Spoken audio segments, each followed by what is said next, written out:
Okay, first off, I'd like to thank Pirate Mike for setting up our Second Amendment constitutional rally. Let's give him a big hand. I'd also like to thank Ghost and Google and the Leatherneck Club for hosting it. So, Pirate Mike asked me to speak a little bit about the Second Amendment. I'm just going to touch briefly on it because it's so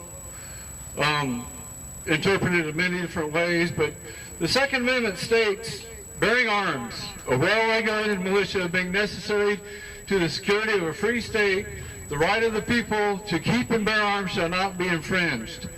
Now, I don't know about you, but I cannot figure out what part of shall not be infringed does the government not understand. The Second Amendment explicitly gives Americans the right to keep and bear arms. So I know we've got a lot of veterans in the audience. If you're a veteran, raise your hand. And if you're here and you're not a veteran, you are a true patriot. Our veterans fought for our country and for the rights that were handed down to us and written by our forefathers. Right now, we're a nation in great peril. Our rights are being trampled on and slowly taken away. So what can we do to protect our rights? The veterans can be a very powerful voice. We need to band together to help protect our rights. Some of the ways that we can protect our rights: you can exercise your right to vote in local, state, and national elections. If you don't vote, you can't complain. Once again, if you don't vote, you can't complain. You need to make informed and educated decisions about who you're voting for. Do your homework. The people that are in office, their whole voting record is public record. You can go online and see how they voted. If they've not been previously elected, ask them on the stance on the Second Amendment and for other issues that you stand for and support. You can write your elected official and let them know that you're a registered voter. That's the first thing you need to put in your letter, is that I am a registered voter. That will get their attention. And let them know your stance on the Second Amendment and the importance of supporting the Second Amendment. You can encourage others to contact their elected officials. And one of the last things you can do, and Pirate Mike touched on this, is you can join the NRA. The NRA is one of our most powerful voices right now. And gun rights are at an all-time high in being in the sights of our elected officials to try to take our gun rights away. So I want to talk a little bit about some of the excerpts that I found online, and this was just happened to be just a couple of weeks ago, and we're slowly but surely winning small victories here and there. But a recent appellate court ruling on AR-15s was a huge victory, and I'm going to read this little excerpt for you. In a major victory for gun rights advocates, a federal appeals court on Thursday sided with a broad coalition of gun owners, businesses, and organizations that challenged the constitutionality of a Maryland ban on assault weapons and other laws aimed at curbing gun violence. A three-judge panel of the U.S. Court of Appeals for the Fourth Circuit said the state's prohibition on what the court called the vast majority of semi-automatic rifles commonly kept by several million American citizens amounted to a violation of their rights under the Constitution. In our view, Maryland law implicates the core protection of the Second Amendment, the right of law-abiding, responsible citizens to use arms in defense of hearth and home. Chief Judge William Traxler wrote in the divided ruling. Another excerpt from the NRA Institute for Legislative Action about the Second Amendment, and I didn't take all of it. I just got what I thought pertained to this rally. In 1776, American founders came together in Philadelphia and drew up a Declaration of Independence, ending political ties to Great Britain, written by Thomas Jefferson. It is a fundamental statement of the people's rights of what the government is and from what source it derives its powers. We hold these truths to be self-evident, that all men are created equal and they are endowed by their Creator with certain unalienable rights, that among these are life, liberty, and the pursuit of happiness, that to secure these rights, governments are instituted among men, deriving their just powers from the consent of the governed. The founders were declaring that we are all equal and that we are defined by rights that we are born with, not given to us by government. Among these rights is the right to pursue happiness, to live our lives as we think best, as long as we respect the right of all other individuals to do the same. The founders also declared that governments are created by the people to secure their rights. Whatever powers government has are not just unless they come from us, the people. 11 years later, after the war for independence had been won, our founders assembled and again drew up a plan for governing a new nation. That plan would be ratified 2 years later as the Constitution of the United States of America. To understand the true meaning of the Second Amendment, it is important to understand the men who wrote and ratified it and the issues faced in creating the Constitution. During the debate over the ratification of the Constitution, there was significant concern that a strong federal government would trample on the individual rights of citizens as it happened under British rule. To protect against the basic rights of Americans was each person possessed and that are guaranteed but not granted by any government, the framers added the 10 First Amendments to the Constitution as a package. These amendments have become known as the Bill of Rights. They represent the fundamental freedoms that are the heart of our society, including freedom of speech, freedom of religion, and the right of the people to keep and bear arms. A little bit about history they touch on. The British people did not have a written constitution as we have in the United States. However, they did have a tradition of protecting individuals' rights from the government. These rights were set forth in a number of documents, including the Magna Carta and the English Declaration of Rights. The founders who wrote the Bill of Rights drew many of their ideas from the traditions of English common law, which is the body of legal tradition and court's decision that acted as an unwritten constitution and as a balance of power of English kings.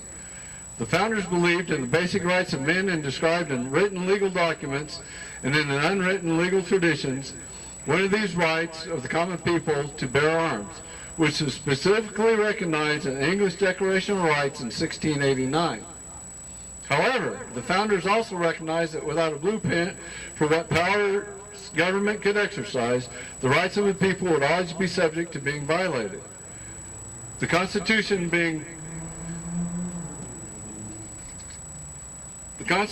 and particularly the Bill of Rights, was created specifically to describe the powers of the government and the rights of individuals. Government was not allowed to infringe. So what you need to do, especially if you're a weapons carrier and concealed weapons carrier, you need to do your homework and make sure that you know what your rights are, especially if you travel. From state to state, you can go to handgunlaw.us, and you can also go to Bikers Atlas. Bikers Atlas keeps a reciprocity law for all 50 states. And once again, just be an informed voter, do the right thing, and help protect your Second Amendment rights. Thank you.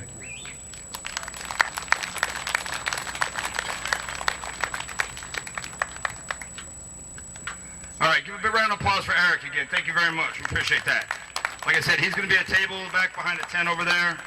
He's an NRA recruiter as well. And we're going to do one more speaker real quick, then we're going to take a long break so everybody can get inside, get some shade, get a drink, use the toilet, and then we'll come back out. So I'll say what time we're going to come back out. You know, everybody relax. We got food, we got drinks today. Just enjoy the day. So we're going to come back with 2 speakers, and they're going to be speaking about 30 to 40 minutes each, but they're very, very worth it. Trust me. So our next speaker is Jing Langley. He goes by Big Country. He's a Marine Corps veteran, and he's also a retired Nevada Highway Patrolman. He's also the national president of the No Rules, No Dues Motorcycle Club. So I want everybody to pay attention, listen to him. He's going to touch upon carry rights here, specifically to Las Vegas. Eric touched upon our national, but he's got a lot of experience with this, and he's going to give some good pointers. So, and then immediately after, I'm going to look, see what time it is. We'll probably take about a half hour to 45-minute break, come back, and we'll finish up. So I appreciate everybody's time. So, give a round of applause for Gene. Come on now. Here. All right. Ooh. Another Marine, Semper Fi. Okay, there's one thing that I learned in my 20 years of experience in law enforcement. Yes, I retired a couple years ago, but what I did learn is it was not law enforcement's job to tell you your rights. It's your job to know what law enforcement is and what your rights are. Therefore, you can advise the officer. Now, I'm going to touch on some things that the first gentleman got up here and spoke about, and that was about search. One of the big misconceptions is that if you are in a vehicle that is not yours, okay, for instance, a rental vehicle, and your name is not on that contract, whose vehicle is it? That's the question. Okay, now, once that law enforcement officer gets with Dollar in a car, or whatever the company is, and they, and I've got a contract, and that person is not in that vehicle, okay, whether it's from Vermont, Philadelphia, I can give a shit where it's from. The reality of it is now all your contents in that vehicle is whose to look at? Mine. Okay, because the vehicle's not yours. So the first thing I want to do is get in your vehicle. You're going to tell me no, but guess what? I've contacted the rent-a-car, and they said, well, this person's not on this rental agreement. Okay, go ahead and tow it to the next tow yard or wherever the case may be. Now, what is that officer going to do now? Search. Okay, he's going to search. So now I've got access to the trunk. I've got everything I need to get into your vehicle. Okay, first thing I'm going to do is look at that luggage in the trunk and say, well, whose stuff is this? And if you're dirty, you're going to say, well, none of this stuff is mine. So guess what happens now? I've got full access to a vehicle that's not yours. Okay, and if I find anything in that vehicle, or law enforcement finds anything in that vehicle that is illegal, guess what? You're the bad guy. Okay, so that's some of the easiest ways to get caught up. Okay, if you're riding a motorcycle that is not yours, okay, and you get stopped by Highway Patrol, all right, the vehicle's not yours, not registered in your name, not insured in your name or anything else, and I want to get in that vehicle. If you do not have a notarized document from the owner of that vehicle giving you operational access of that vehicle, guess what? Okay, you violated the law as far as for traffic stop purpose or anything else. That gives me more access to your vehicle. Okay, you've got to understand those things. If something is not in your name, or someone is not giving you actual legal access to that vehicle, okay, it opens the door for law enforcement to have more things to do with you and spend more time with you.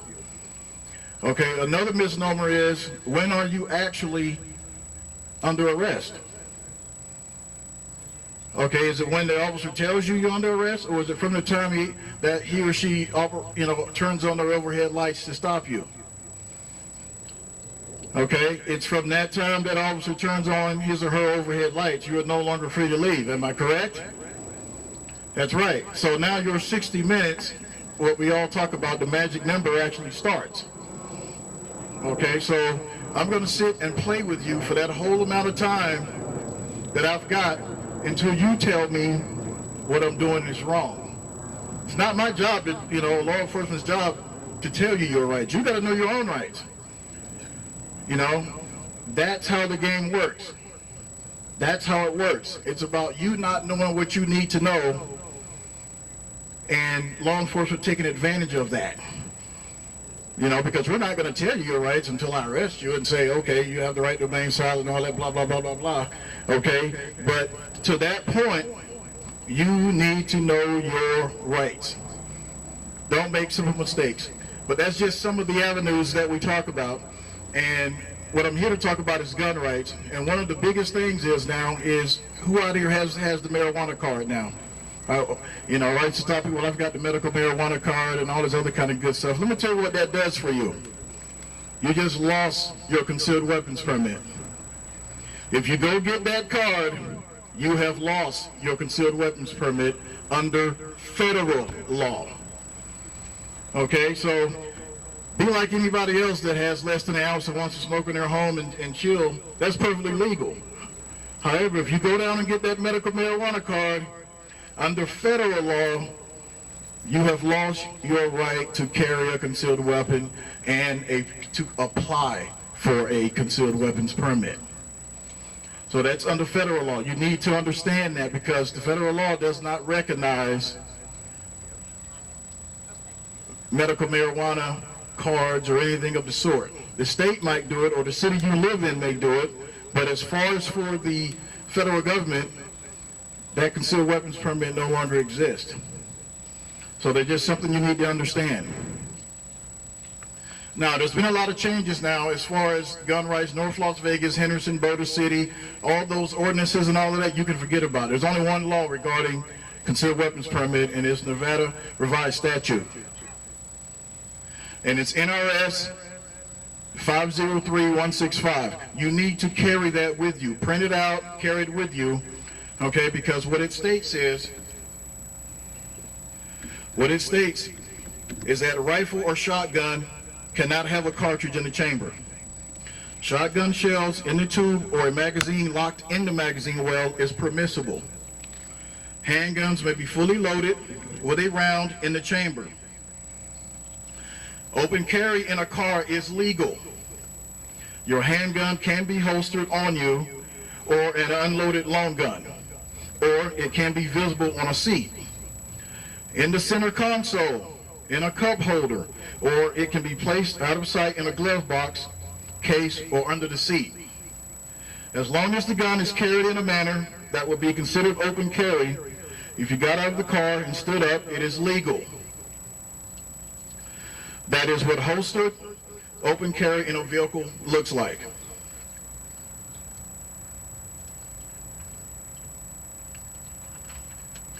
Okay, what if the center console or something gets in the way? Does the officer have to be able to see my gun? A gun that is hidden by the officer's angle of view or part of the vehicle, seat belts, center console, etc., is not considered to be concealed. A gun in the car may be kept inside a bag, purse, or glove box, or otherwise not visible, as long as it is not concealed on the body without a concealed firearm permit.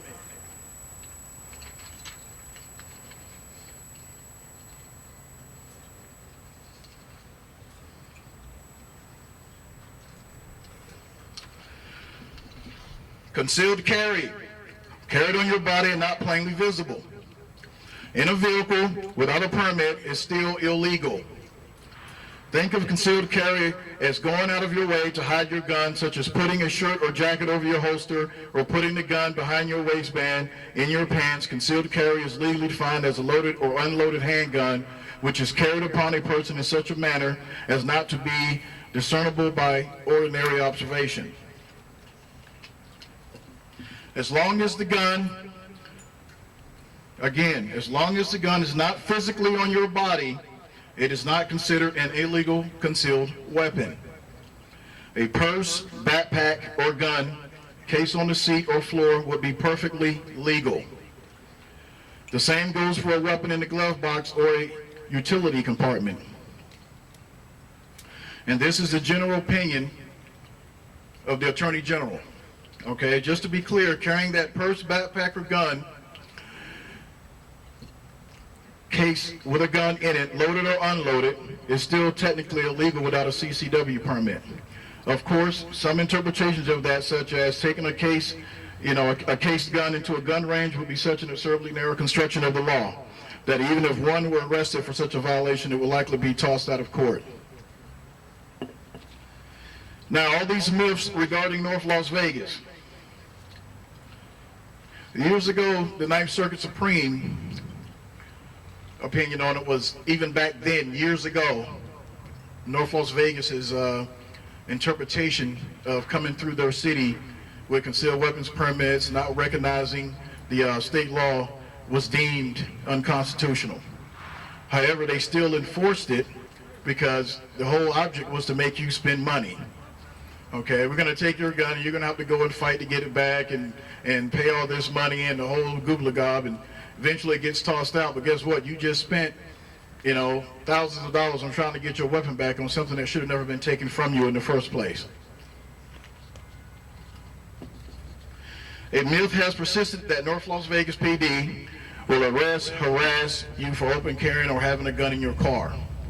This is wrong, and based on long and invalidated laws and rumors that need to be quashed, the same way we jump all over people who call a magazine a clip, which is two different things. A magazine and a clip are two different things, okay? The standard magazine that goes in a weapon is a magazine. A clip is something that is added with more rounds, and you got the banana clip thing going on that doesn't come with that weapon specifically. Okay, that's the difference. That is the difference.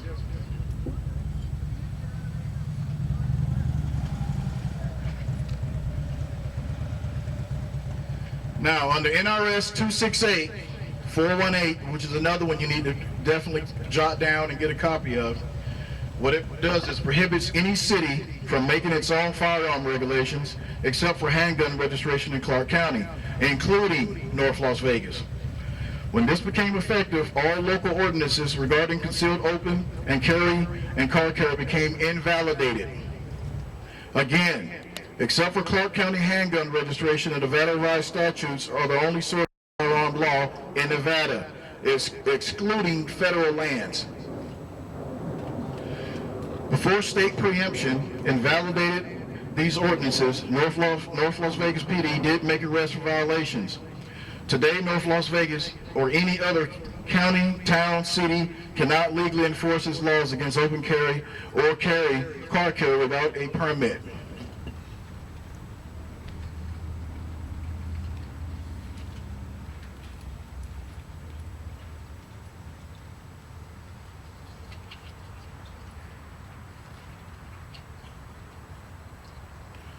Now, if you go to nevadacarry.org, you can find these actual Nevada revised statutes and, copy them down, carry a copy with you, all those kind of things. You want to copy those things and carry them with you in case you do run across someone who thinks the old ordinances and whatnot, and they try to affect you. That way you can pull those out and say, hey, here it is right here. Okay? Like I said, it's not law enforcement's job to tell you your rights. You need to know them. You need to know them yourself. And that way you can inform that officer of what the actual laws is. Does it sound kind of backwards? Yeah, it is. Okay? But until you're in that situation and you don't know what's going on with your particular rights, this is how you get arrested, searched, and the whole 9 yards. If you don't know your right, it is not their job to tell them. All right, so I'll be around for a few minutes after this if you have any questions, and answer any questions you may have. Thank you for your time. All right, real quick, I want to get, what was that Nevada revised statute you said we had to write down? Big country. Can you repeat that? Everybody, you got a pen, you want to write it down, put it in your phone? Nevada revised statute 503165. 503165. 503165. Good to know. Write it down. Go look it up when you get home. Check it out.